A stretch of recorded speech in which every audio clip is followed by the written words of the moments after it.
وما ينطق عن الهوى إن هو إلا وحي يوحى علمه شديد القوى ذو مرة. بسم الله الرحمن الرحيم. بسم الله الرحمن الرحيم. الصلاة والسلام على أشرف المرسلين سيدنا محمد وعلى آله وصحبه أجمعين. اللهم اجمعنا عليك ولا تكلنا إلا إليك. أرنا اللهم الحق حقا وارزقنا اتباعه وأرنا الباطل باطلا وارزقنا اجتنابه واجعلنا من عبادك الصالحين وأوليائك المقربين برحمتك يا أرحم الراحمين. Donc nous reprenons les cours du commentaire de Sahih al-Bukhari après cette période d'arrêt.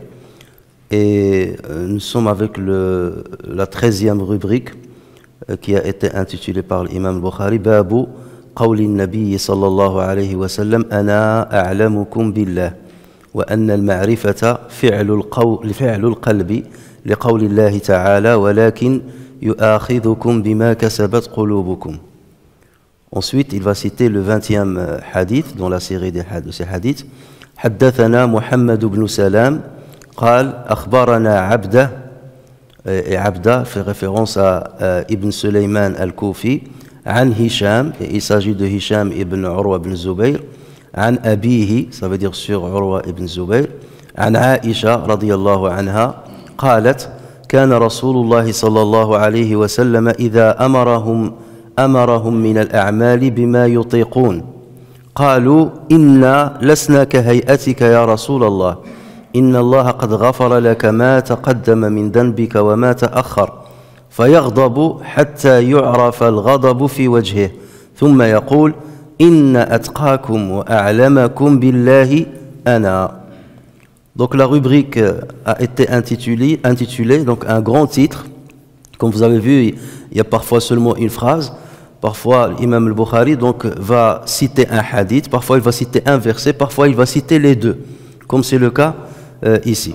Donc il est intitulé à propos de ces paroles du prophète sallallahu alayhi wa sallam au sujet d'Allah, je suis plus connaisseur que vous. Ça c'est la parole du prophète sallallahu alayhi wa sallam. Au sujet d'Allah, je suis plus connaisseur que vous. Et que la connaissance, donc c'est ce qu'il rajoute dans le même titre, et que la connaissance est une action du cœur.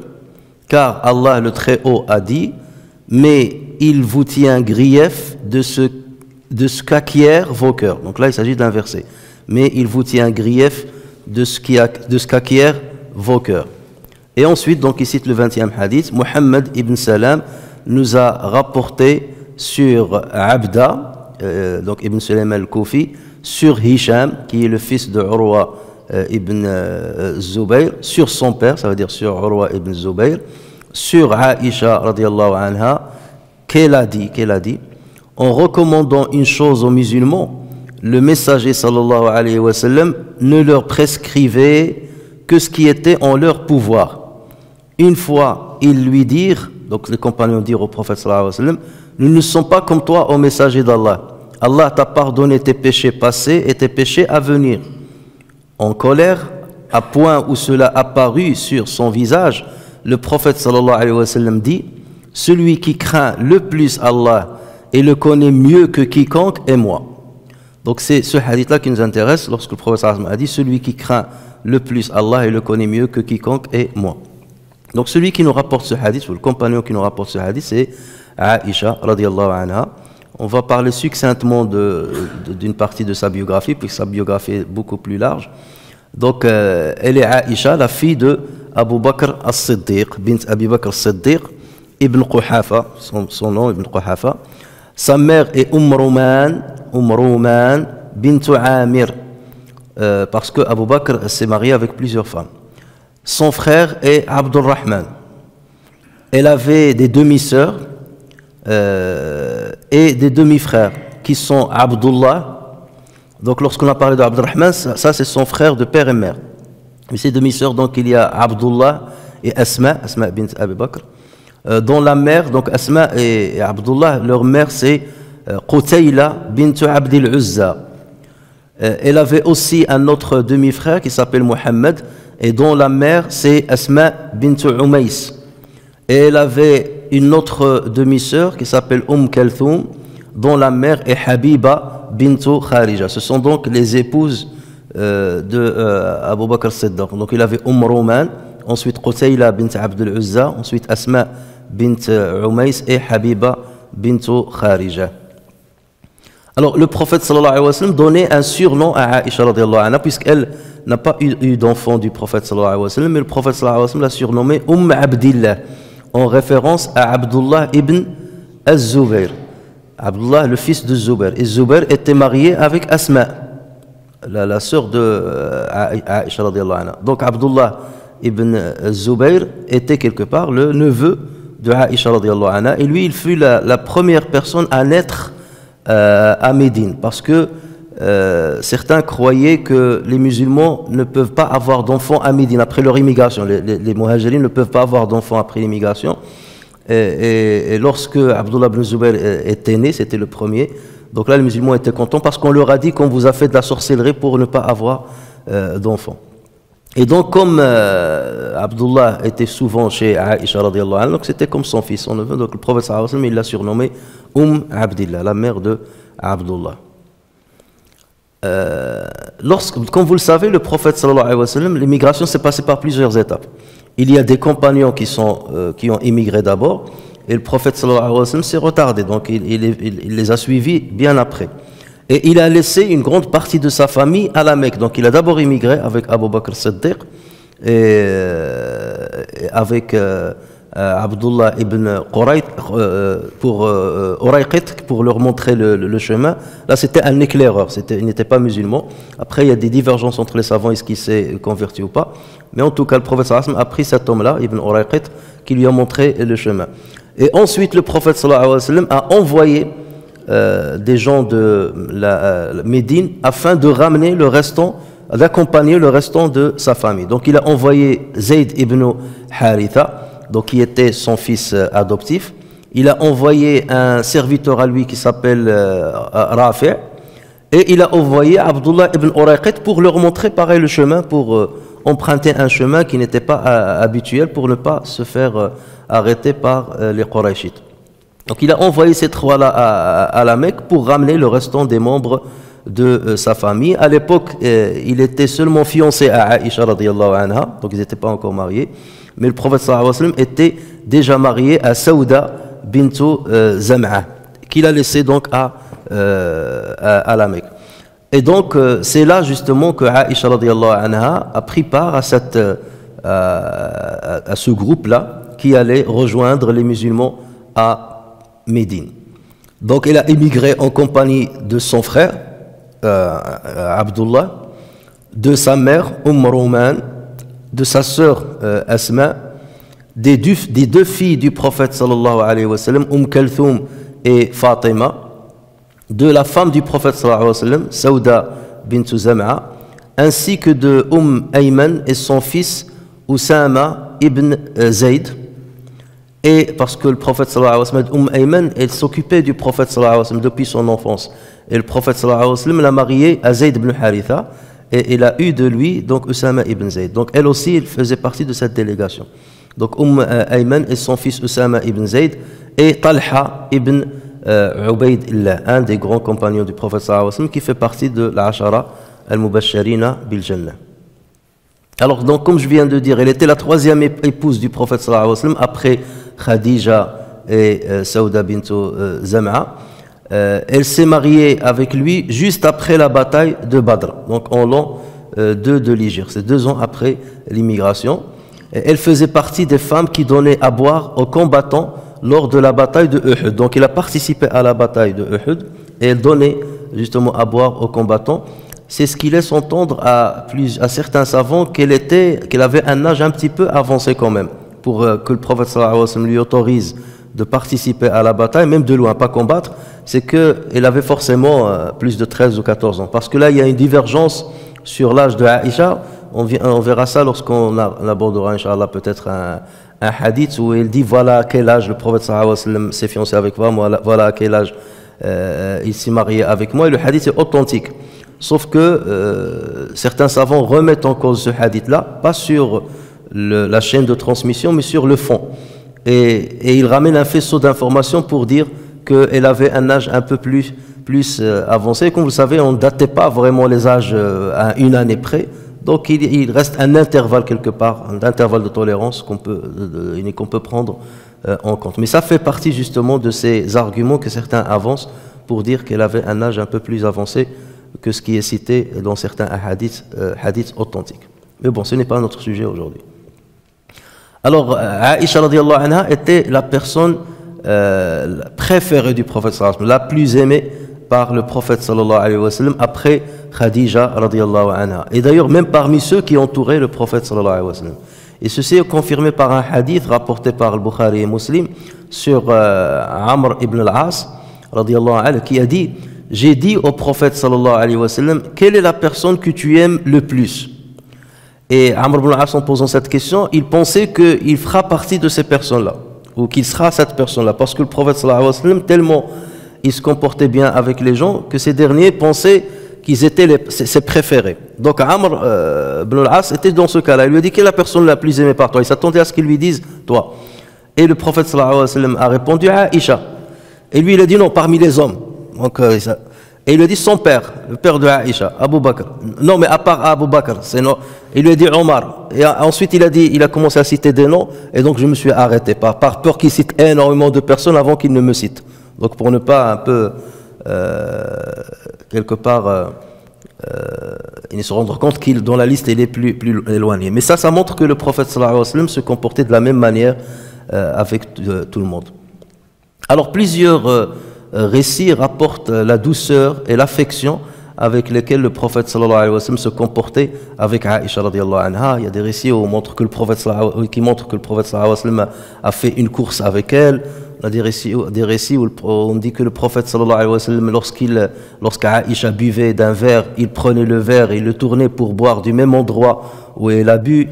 Lorsqu'Aïcha radiallahu anha mangeait avec le prophète sallallahu alayhi wa sallam, qu'elle mangeait de la viande et qu'elle jetait un os, donc il reprenait l'os pour manger ce qu'il y a, même s'il ne reste pas grand chose dessus, mais c'est par affection à Aïcha pour lui montrer et lui signifier l'amour qu'il avait pour elle. Donc tout le monde sait que le prophète sallallahu alayhi wa sallam se comportait d'une manière exceptionnelle avec Aïcha radiallahu anha et lui vouait un amour grand.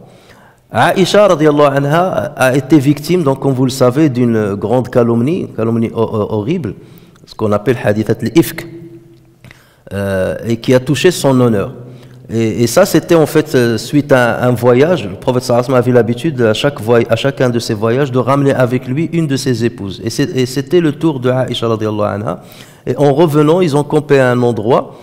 Et à un moment, Aïcha radiallahu anha est allée pour accomplir ses besoins naturels. Et en revenant au camp, elle avait fait tomber une boucle d'oreille. Donc elle est revenue pour chercher la boucle d'oreille à l'endroit où il a accompli ses besoins. Et lorsqu'il est revenu, les musulmans ont levé le camp. Ils pensaient, ça y est, il devait partir. Et comme elle était jeune et légère, donc celui qui s'occupait de son chameau, parce qu'elle était dans le parlequin, on l'appelle parlequin. Donc le parlequin, c'est ce qu'on met au-dessus du chameau. Donc d'habitude, elle est à l'intérieur et le parlequin, il est fermé, donc on ne voit pas qui est à l'intérieur. Donc celui qui s'occupait de son chameau, il a pensé que Aïcha était montée dans le parlequin. Donc il a levé le chameau et ils ont commencé ils ont quitté le camp en pensant qu'elle était à l'intérieur, alors qu'elle était revenue pour aller chercher sa boucle d'oreille. Et donc ils sont partis. Aïcha a trouvé donc sa boucle d'oreille. Elle est revenue au campement et elle n'a trouvé personne. Donc elle a dit ils se sont pas rendus compte que j'étais pas dans le parlequin. Je vais attendre ici jusqu'à ce qu'ils se rendent compte que je suis plus là, et ils enverront forcément quelqu'un pour me chercher. Et donc elle attendait jusqu'à ce qu'un compagnon, parce que toujours lorsqu'il y avait une caravane qui partait, il laissait un éclaireur derrière eux pour les protéger au cas où il y a un danger, pour qu'ils les rattrapent rapidement pour les mettre au courant. Donc ce compagnon, donc lui, il était bien à l'arrière, et lorsqu'il est venu, il a trouvé Aïcha radiallahu anha. Elle raconte, il dit fa wallahi je jure par Dieu qu'il ne m'a pas adressé une parole. Il a dit la hawla wa la quwwata illa billah. Aïcha, Et il a dit, il me connaissait avant que le foulard n'ait été obligatoire. Et ça, c'est parmi les hadiths que les savants avancent pour dire que le foulard est une obligation. Il a dit avant que le foulard ne soit imposé. Et donc, il a fait baisser donc son chameau. Je me suis monté dans le chameau et lui, il tirait le chameau. Il a dit, il ne m'a pas adressé un mot jusqu'à ce qu'il m'a ramené à Médine. Donc, c'est là que certains hypocrites, ayant vu cela, ils ont lancé cette rumeur. Ah, Aïcha, il a fait exprès d'attendre pour aller avec cet homme-là, et ainsi de suite. Et donc, la calomnie s'est répandue. Et malheureusement, il y avait même des musulmans qui ont participé à cette rumeur. Ayant entendu cela, ils ont commencé à en parler. Et pendant un bon moment, Aïcha n'était même pas au courant. La calomnie se diffusait, c'est arrivé aux oreilles du prophète sallallahu alayhi wa sallam, et Aïcha n'était pas au courant. Elle, naïvement, il vivait avec le prophète sallallahu alayhi wa sallam. Donc bref, jusqu'à ce que, bon l'histoire est longue, mais jusqu'à ce que Allah Azza wa Jal ait révélé des versets coraniques de Surat An-Nur, donc du verset 11 au verset 20, donc 10 versets, pour justement innocenter Aïcha radiallahu anha et réprimander tous ceux qui ont participé à cette rumeur, à la propagation de cette humeur. Et ça, c'était une vraie épreuve pour le prophète sallallahu alayhi wa sallam aussi, ainsi que pour, bien entendu, Aïcha, ainsi que pour Abu Bakr as-Siddiq. Et il y a même des versets qui ont été révélés à l'endroit d'Abu Bakr as-Siddiq, qui a décidé de ne plus donner d'aide à un homme qui a participé justement à cette rumeur. Et Allah Azza wa Jalla dit non, tu continues de lui donner de l'aide et subvenir à ses besoins et de manifester ta bonté comme habituellement. Alors, à la fin de la vie du prophète sallallahu alayhi wa sallam, il a demandé l'autorisation à ses autres épouses de rester chez Aïcha. Comme le prophète sallallahu alayhi wa sallam faisait le tour de manière équitable entre ses épouses, chaque fois il allait chez une. Là, il leur a dit, est-ce que je peux rester, lorsqu'il s'est affaibli, il a dit, est-ce que je peux rester chez Aïcha? Et ils ont accepté. Et donc, c'est auprès d'elle qu'il est décédé, sallallahu alayhi wa sallam. Et d'ailleurs, Aïcha disait, j'étais la dernière personne dont la salive s'est mélangée avec la salive du prophète sallallahu alayhi wa sallam. Et ça, c'est un honneur pour moi. Pourquoi? Parce que il y avait quelqu'un qui est rentré chez le prophète sallallahu alayhi wa sallam alors qu'il était vraiment malade, donc là, c'était la fin de sa vie. Et il l'a vu avec un siwak. Et le prophète sallallahu alayhi wa sallam lui a fait le signe de lui donner le siwak. Et Aïcha, donc, il a pris le siwak. Il lui a dit, est-ce que tu veux que je te l'attendrisse? Vous connaissez le siwak, donc il faut toujours le mordiller pour détacher un petit peu les filaments en haut avant de commencer à nettoyer, à brosser les dents. Et donc le prophète lui a dit oui, et donc elle a commencé à mordiller le siwak pour le préparer au prophète. Ça veut dire que sa salive donc, a touché le siwak, et ensuite il l'a donné au prophète sallallahu alayhi wa sallam. Et c'est sur le giron de Aïcha radiallahu anha qu'il a rendu l'âme, sallallahu alayhi wa sallam. Alors de par sa proximité du prophète sallallahu alayhi wa sallam et son jeune âge et son intelligence, parce que c'était pas n'importe quelle femme, c'était la fille de Abu Bakr as-Siddiq, donc il avait une éducation exceptionnelle et une connaissance exceptionnelle. Aïcha était une vraie savante. Lorsqu'on parle des savants compagnons, les compagnons qui étaient des savants, des jurisconsultes, Aïcha vient parmi ceux qui sont en tête. Parce qu'elle maîtrisait l'essence de la religion. Il avait une compréhension très très profonde de la religion, au point qu'il contredisait parfois les compagnons sur certains hadiths qu'ils rapportaient, mais qu'ils ont mal compris. Comme par exemple, Abu Huraira a rapporté un hadith sur le prophète sallallahu alayhi wa sallam, que lorsqu'on enterre quelqu'un et que sa famille le pleure, celui qui est enterré, il subit de la punition. Enfin, lorsqu'on parle, c'est les lamentations, on ne parle pas des pleurs simples, mais des lamentations. Et Aïcha, ayant entendu ça, il a appelé Abu Huraira, il lui a dit, pourquoi tu dis ça alors que c'est pas logique que le défunt va être puni parce que sa famille font des lamentations, c'est pas sa faute. Et il lui a dit, alors que Allah Azza wa Jal dans le Coran, il dit, وَلَا تَزِرُ وَازِرَةٌ وِزْرَ أُخْرَى. Donc regardez sa compréhension. Et on a déjà vu, lorsqu'on expliquait lorsqu'Allah Azza wa Jal dit, فأما من أوتي كتابه بيمينه فسوف يحاسب حسابا يسيرا. Donc Aïcha radiallahu anha, elle a tout de suite repris le prophète sallallahu alayhi wa sallam. Lorsque le prophète sallallahu alayhi wa sallam a dit un hadith, il lui a dit oui, mais Allah Azza wa Jalla dit ceci. Donc elle avait cet état d'esprit, cette intelligence, et la présence des versets dans sa tête où elle contredisait certaines choses et posait des questions très intelligentes sur certaines choses. Et c'est pour cela qu'elle faisait partie de ceux qui donnaient des fatawas. Et d'ailleurs, certains ont rassemblé les fatawas de Aïcha radiyallahu anha. Ils ont dit, en les rassemblant, on trouve un livre, un volume, qui rassemble tous les fatawas de Aïcha radiyallahu anha. Alors que les autres compagnons trouvent deux fatwas, 3, sauf ceux qui étaient très jurisconsultes. Dans ce cas, bien entendu, on trouvait énormément de fatawas chez eux. Mais Aïcha fait partie de cette catégorie-là. Abu Moussa al-Ash'ari radiyallahu anhu dit, à chaque fois que nous, compagnons du messager sallallahu alayhi wa sallam, avions une incompréhension d'un hadith et qu'on interrogeait Aïcha dessus, on trouvait chez elle une connaissance dessus. Donc il n'y a pas un hadith, qu'on a un problème sur un hadith, on va voir Aïcha et on trouve qu'elle a des informations sur le hadith et sa compréhension. Le Hakim a dit dans son Mustadrak, certes, le quart des décrets religieux ont été transmis par Aïcha. Le quart des décrets religieux ont été transmis par Aïcha, puisqu'elle habitait avec le prophète sallallahu alayhi wa sallam. Donc certaines choses intimes, comme par exemple ses ablutions, ses grandes ablutions, ses prières nocturnes. Donc il n'y avait que elle qui pouvait le savoir, puisque c'était son épouse.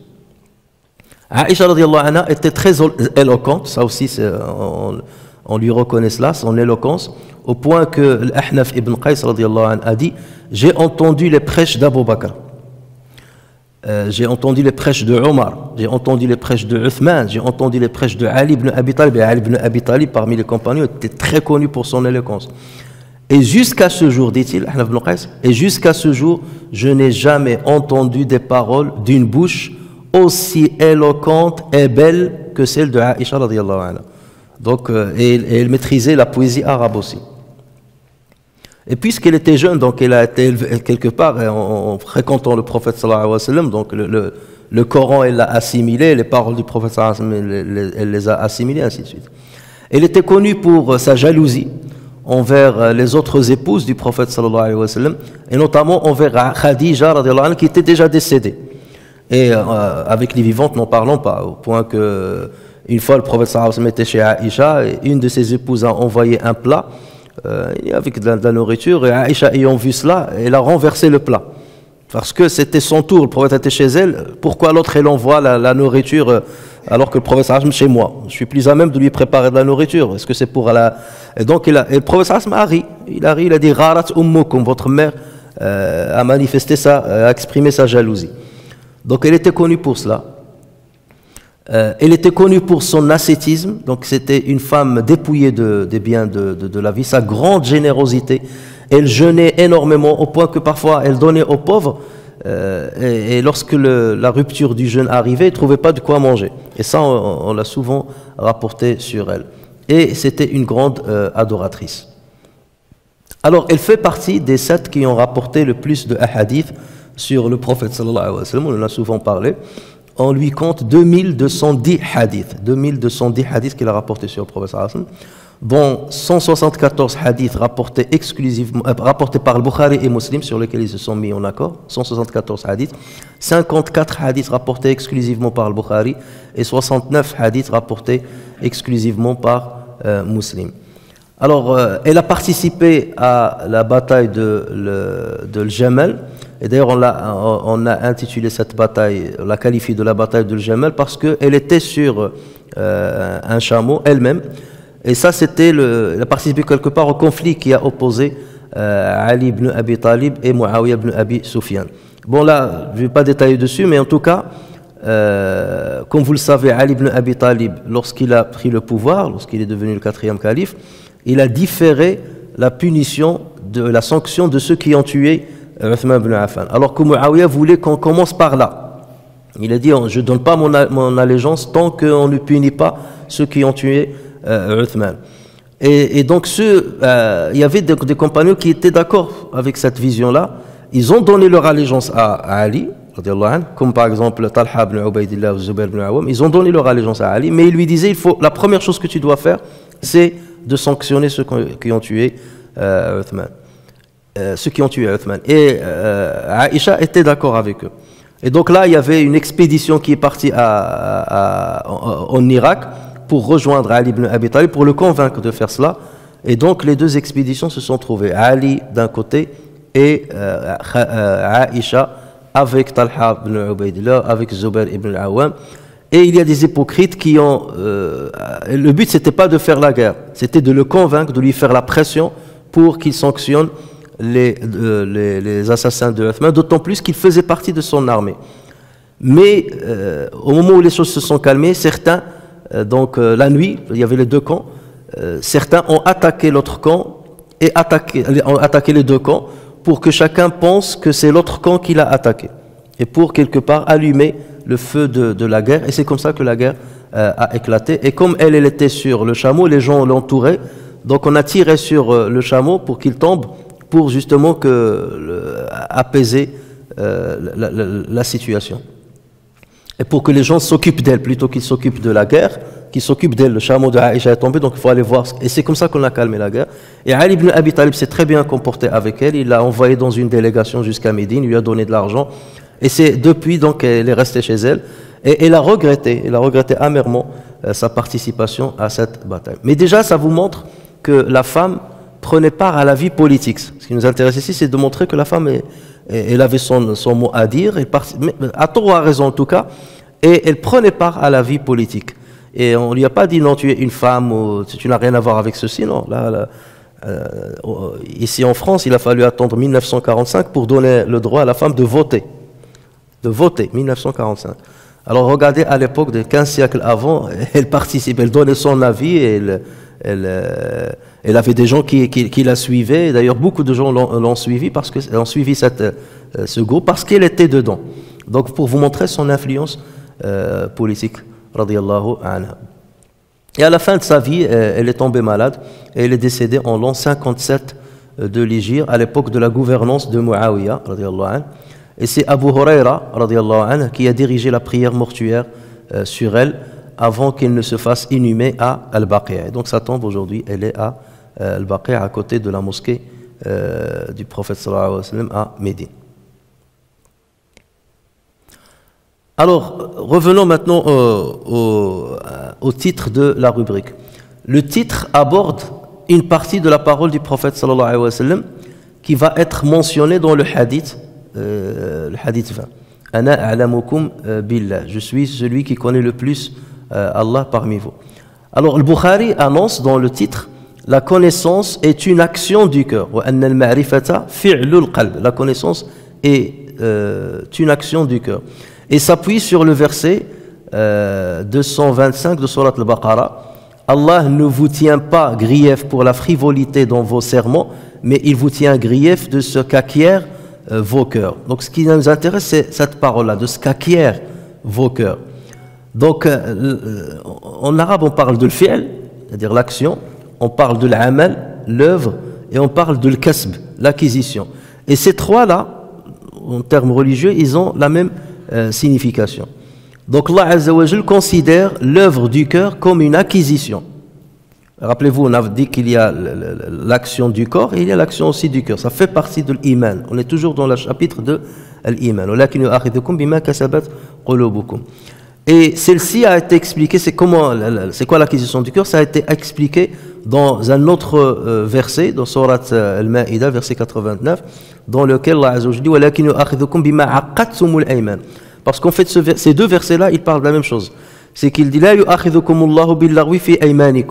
Allah ne vous tient pas grief pour la frivolité dans vos sermons. Lorsque quelqu'un, par exemple, parle et il fait le sermon, Wallah, telle chose, Wallah, mais il le dit d'une manière, ça veut dire il n'a pas l'intention de jurer sur une chose.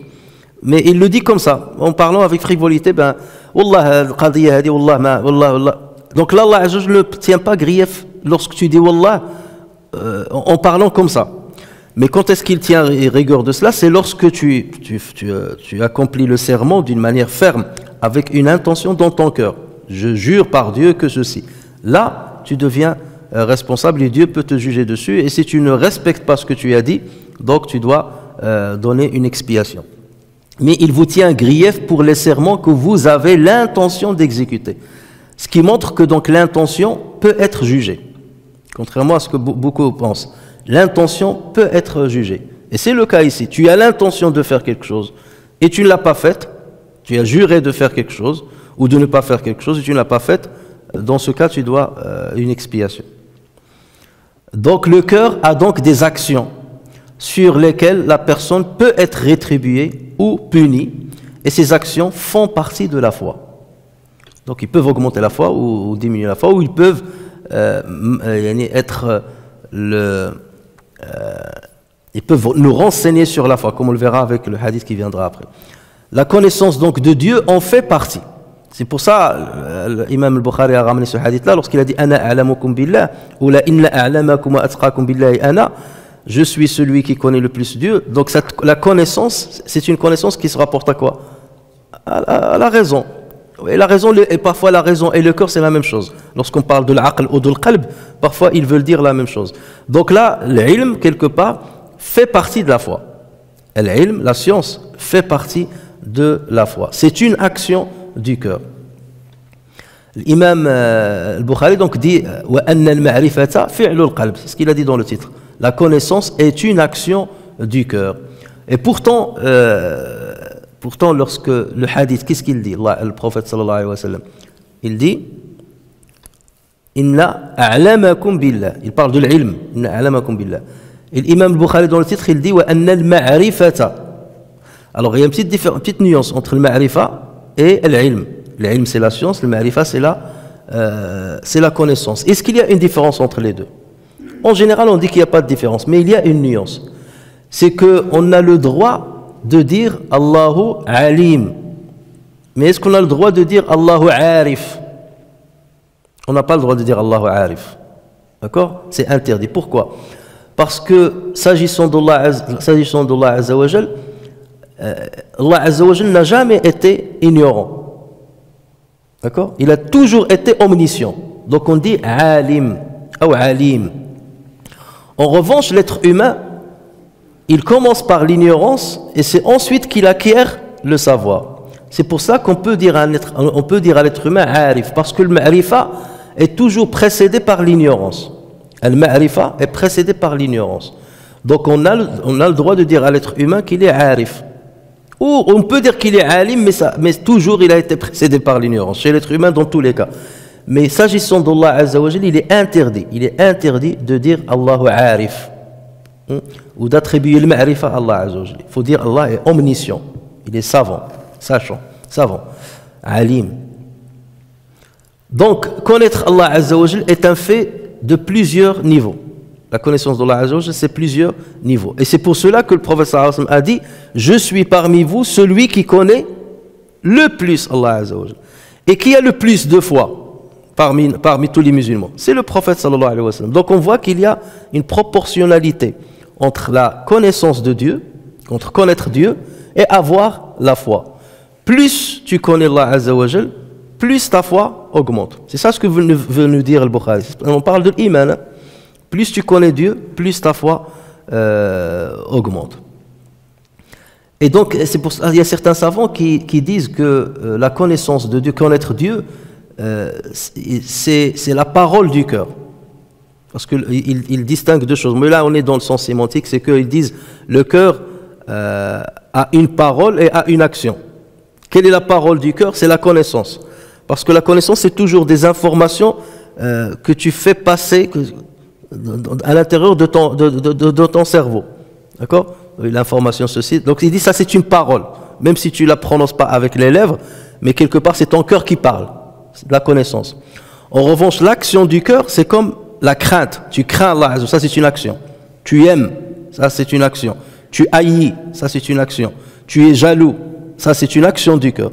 Alors que la parole du cœur, c'est la connaissance. Donc il y a certains qui font cette petite distinction entre amal al-qalb ou qawlu al-qalb. Ça c'est un détail bien entendu. Alors connaître Allah Azza wa Jal ne se limite pas à maîtriser les détails théoriques relatifs à ses noms, ses attributs et ses actes. Parce que tu peux trouver quelqu'un qui maîtrise tout cela, dans l'ilm al-aqida, mais ce n'est pas pour autant qu'il connaît très bien Dieu. Il a des informations concernant Dieu.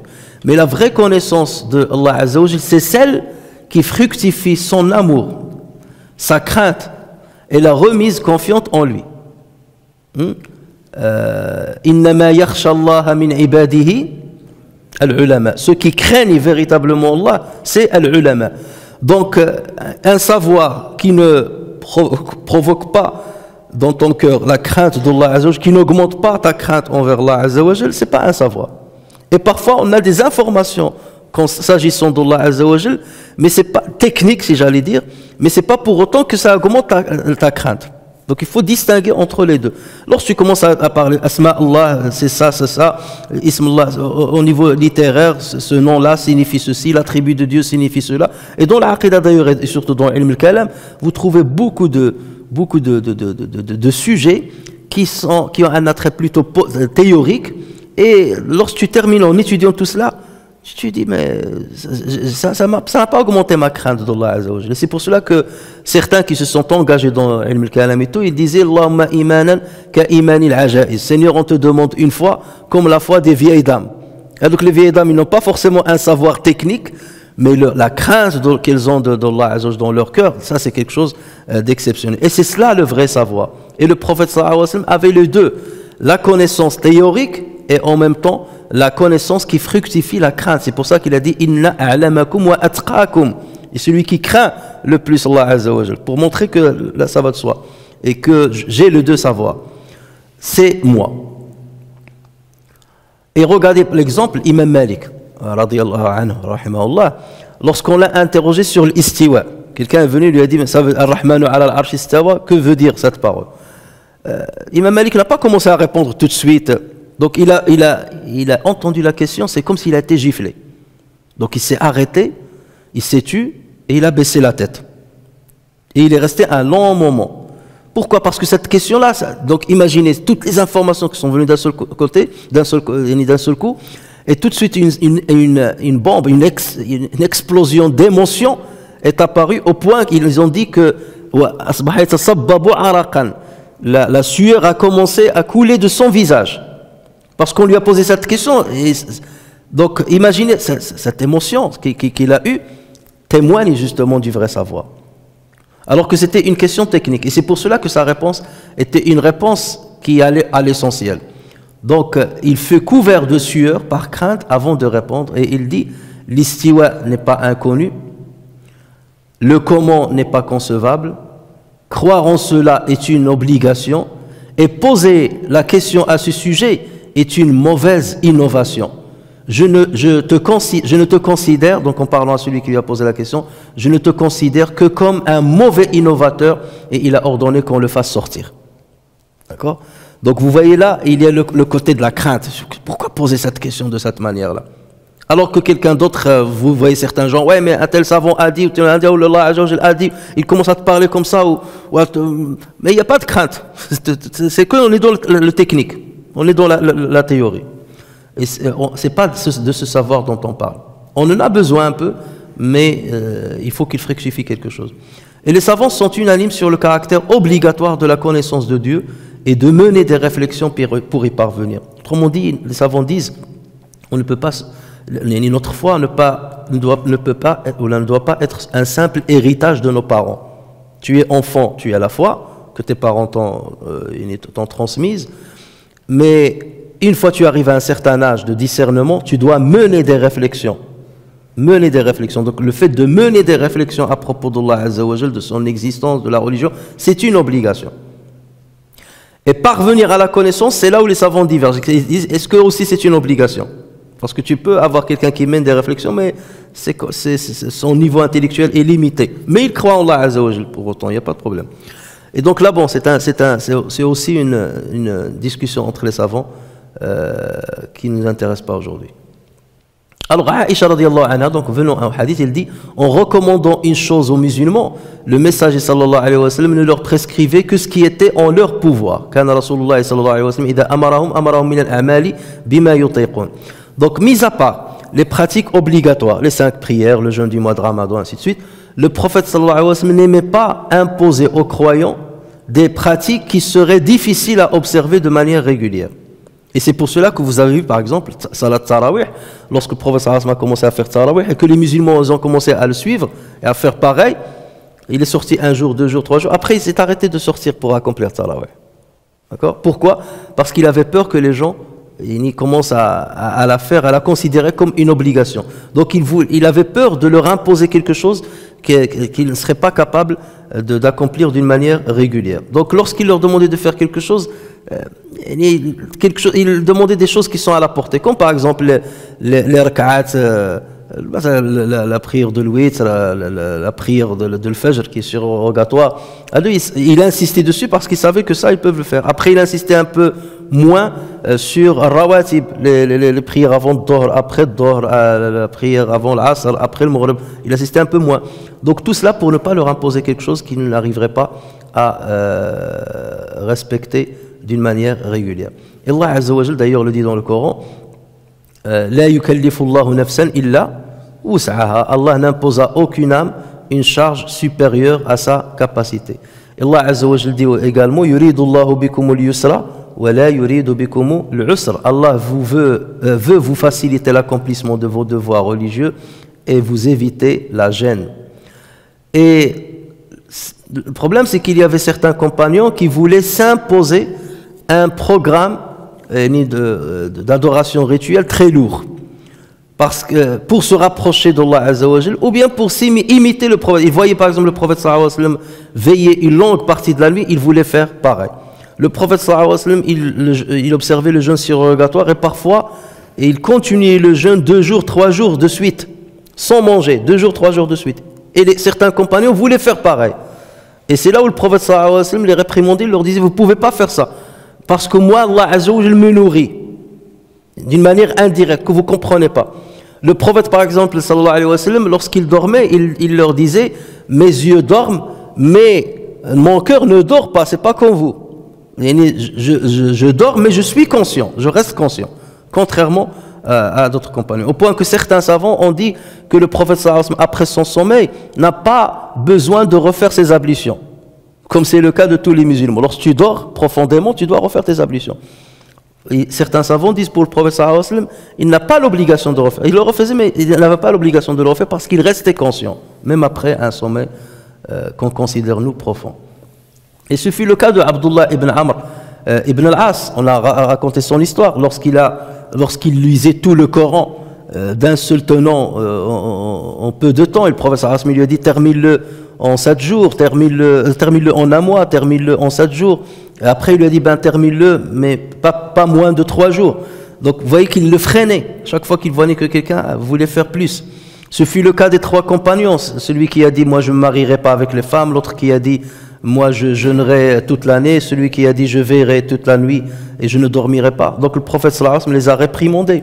Et il a dit, je suis celui qui connaît le plus Allah Azza wa Jalla, mais moi je me marie avec les femmes, je jeûne une partie de certains jours et je rends le jeûne certains jours, je dors une partie de la nuit et je veille une partie de la nuit. Donc tout cela nous montre que le prophète sallallahu alayhi wa sallam ne voulait imposer aux musulmans que ce qui est dans leur capacité. Ce fut le cas aussi de son épouse, radiyallahu anha, Zaynab bint Jahsh, qui passait de longues heures à prier dans la mosquée. Et d'ailleurs, le Bukhari rapporte sur Anas ibn Malik que le prophète sallallahu alayhi wa sallam est entré dans la mosquée et il y a trouvé une corde qui était attachée à 2 piliers. Il a trouvé une corde. Et il leur a dit, c'est quoi cette corde-là? Ils lui ont dit, c'est la corde de Zaynab, de ton épouse, de Zaynab. Elle prie à côté de la corde et tellement elle a allongé la prière, lorsqu'elle fatigue, lorsqu'elle est affaiblie, elle tient sur la corde. Elle s'appuie sur la corde pour terminer la prière. Elle pouvait plus tenir debout et elle s'appuyait sur la corde. Et là aussi, le prophète sallallahu alayhi wa sallam, il leur a dit, donc détachez la corde, que chacun de vous prie selon sa force. Et s'il fatigue, alors qu'il s'assoit. Donc vous voyez toujours que le prophète sallallahu alayhi wa sallam ne voulait pas leur imposer énormément voulait un programme soutenu parce qu'il finirait forcément par se lasser, alors que le prophète sallallahu alayhi wa sallam aimait à ce qu'on soit régulier, quitte à accomplir peu d'œuvres. Et on terminera, Inch'Allah, l'explication de ce hadith demain, Inch'Allah, avant d'aborder la suite. نفعني الله وإياكم بالقرآن الكريم وبحديث سيد الأولين والآخرين وغفر الله لي ولكم ولسائر المسلمين سبحانك اللهم وبحمدك نشهد أن لا إله إلا أنت نستغفرك ونتوب إليك سبحان ربك رب العزة عما يصفون وسلام على المرسلين والحمد لله رب العالمين.